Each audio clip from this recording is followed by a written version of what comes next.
কোটা সংস্কার আন্দোলন নিয়ে চলমান উত্তপ্ত পরিস্থিতিতে ঢাকা বিশ্ববিদ্যালয়ে বন্ধ ঘোষণা করা হয়েছে অনির্দিষ্টকালের জন্য এবং সন্ধ্যা ৬টার মধ্যে শিক্ষার্থীদের হল ছাড়ার নির্দেশনা রয়েছে। তানভীর খন্দকার রয়েছেন শাহবাগ এলাকায়। আমরা ক্যাম্পাস সহ শাহবাগ এলাকার আশেপাশের খবর জানবো তার কাছ থেকে।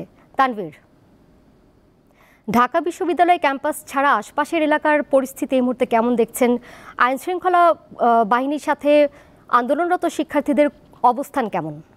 দোলা, এই মুহূর্তে আমি দাঁড়িয়ে আছি আসলে নীলক্ষেত মোড়ের থেকে সামনের দিকে যে মুক্তি তরুণ রয়েছে সেই তরুণটির সামনে আপনার পেছনে আপনি দেখতে পাচ্ছেন। এই মুহূর্তে পরিস্থিতি আসলে এক ধরনের থমথমে অবস্থা বিরাজ করছে পুরো ঢাকা বিশ্ববিদ্যালয় এলাকায়। আমার পেছনে যদি আপনি একটু দেখেন, এই মুহূর্তে আমার সহকর্মী শোভন রয়েছে, আবু তালেব শোভন, তাকে বলবো একটু সামনের দিকে এগোনোর জন্য।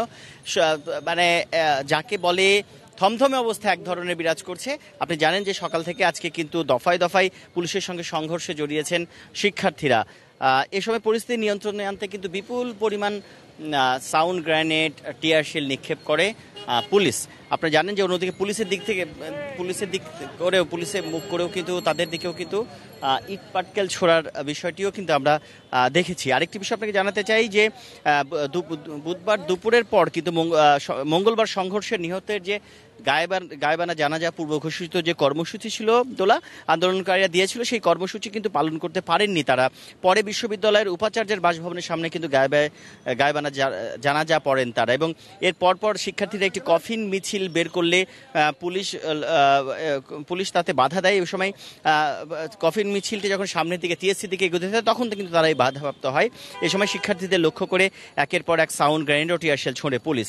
পরে আবারও শিক্ষার্থীরা কিন্তু একত্রিত হয়ে সূর্যসেন হলের সামনে অবস্থান নেয়। এই সময় পুলিশকে লক্ষ্য করে ইট পাটকেল ছুটতে থাকেন শিক্ষার্থীরা। দোলা, জানেন আপনি যে এর আগে বিশ্ববিদ্যালয়ের লোকা হলের প্রাধ্যক্ষকে অবরুদ্ধ করে রাখার অভিযোগ ওঠে শিক্ষার্থীদের বিরুদ্ধে। পরে পুলিশ গিয়ে কিন্তু তাদের মুক্ত করেন।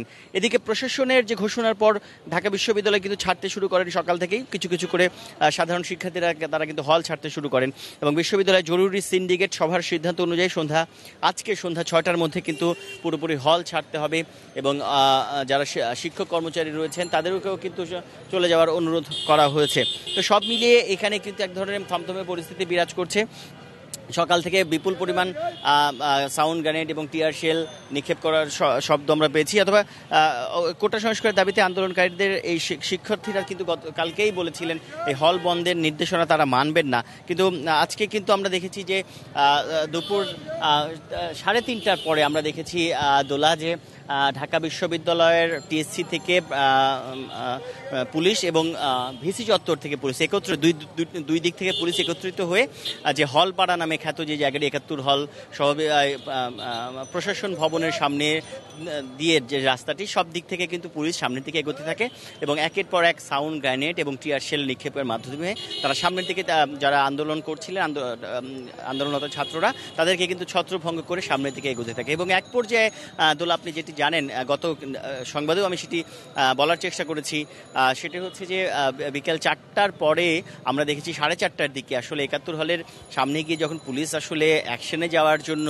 পুলিশ আসলে তাদের যাওয়ার প্রস্তুতি নিচ্ছিল, সেই সময় কিন্তু আমরা দেখেছি যে ছাত্রদের পক্ষ থেকে তাদের চলে যাওয়ার একটা কয়েকজন এসে হল থেকে বের হয়ে যাওয়ার জন্য একটা ছাড়ার, যাতে সবাই চলে যেতে পারে এই ধরনের একটা পরিস্থিতি তৈরি করার পুলিশকে অনুরোধ জানান এবং তারপরে পুলিশ কিন্তু তাদেরকে চলে যাওয়ার সেই অনুরোধটা মেনে তাদেরকে চলে যাওয়ার সুযোগ দেন। তারপর কিন্তু অনেক শিক্ষার্থী আমি দেখেছি যে হল থেকে বের হয়ে এই নীলক্ষেত মোড় দিয়ে চলে গেছেন।